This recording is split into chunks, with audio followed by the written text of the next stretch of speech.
Okay, right now, here's what I want you to think about. I want you to think about physical masculine traits right now. I'm going to give you a couple seconds just to think about it. What are some physical male traits that explicitly are for men, that accentuate what a male would look like? Okay, now you've had a chance to think about it. Okay, so maybe some things that came to mind. Something that would give this image of what it looks like to be a man. You'd think of someone with ideally maybe broader shoulders and has muscles. Automatically, you know, the brawn guy. Brawny on the paper towels, right? This big built guy, maybe wearing plaid or flannel. Maybe has a beard.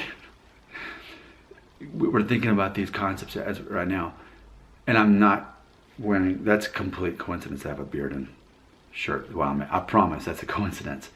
Okay, but we may think of a few more physical attributes of what it really means to look manly, as far as just your physical appearance. But my guess is, for most people, if you made even a top 5 list, I seriously doubt one of the traits in the top 5 would be a man's hair. That hair is associated with masculinity. And that's what I want to talk about right now.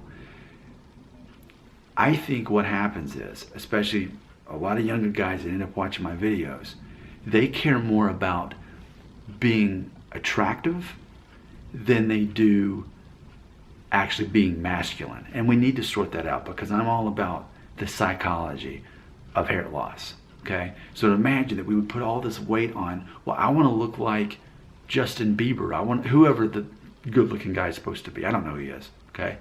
But whoever the good-looking guy is supposed to be in whatever decade you're watching this video, because I assume that my videos will transcend beyond my lifetime and everyone watching it in real time. These videos will last hundreds and hundreds of years. So whoever the good-looking guy is that has this, you know, this low forehead and perfect hairline, perfect hair, whoever that guy is. The whole concept is, do you put more value on looking like that guy who's 20, 25, whoever he is, versus masculinity? And I think the answer is, often people who end up coming to my channel do exactly just that. For themselves, when they think about what it means to be attractive and valuable and find women that will find them attractive, they're banking on looking good as far as a classic magazine sort of image. And therefore hair is part of that. They care so much about being good looking, and then it only makes it more difficult when we see Paul Rudd, who's in his 50s, has a perfect head of hair, just a easily good looking guy, and he's in his 50s, and then we think, well, that's how I always need to look. I need to keep aging the same way as all these people who have either perfect genes or have had a hair transplant or whatever they've done, right? But I think what happens is, by default, and that's why I'm making this video to say, no. You should put more stock on masculinity instead of looking like whoever the Backstreet Boy. Wait, what decade is this right now? Okay, what's one of those, like, is One Direction not cool anymore? I don't know. Whoever the boy band is, right? And you're trying to look like them because they're cool and they teenage girls go crazy over, like whoever that guy is, right? It's a matter of that sort of good looking versus actually being masculine. And for me, men like me know the truth. We know what women are thinking. And they look at you in terms of the future, not simply the present. So they know that the guy may have this perfect head of hair, right? But they're also thinking, okay, well, what's his education? What's his skill set? How would he be as far as providing? How would he, if I ended up marrying this guy, would he treat me right? Would he be able to switch gears into beta mode and not be alpha all the time, but be beta, where we can actually have conversations and negotiate things and figure things out and have conversations where he's not just telling me what to do? She's looking at all of that. But I think we just get caught up in, I got to look this certain way. But when you have a female who's attracted to masculinity, she's not simply looking at you now. She's looking at you in the future. especially if you're dating with the possibility of, if you're that age in life right now, thinking that, okay, yeah, I guess I might end up marrying someone in the next couple of years if I find the right person, especially then she's at the same place. So women, here's the bottom line. Women are attracted to masculinity. Does a perfect head of hair help? Okay, it's not a bad thing, but I mean, you could have a perfect head of hair and messed up teeth. Maybe you could be shorter than you wish you would. Maybe you're only 5'6", and I'm too short, but I've got a perfect head. Whatever it is, women are smarter than that. They can see past all that, and what they care about is the big picture. They care about the big picture. And a masculine male doesn't need to have hair to do that. And granted, yes, if you shave off all of your hair, whether you're losing it or not, and you have a beard, yes, you're going to obviously look more masculine to begin with.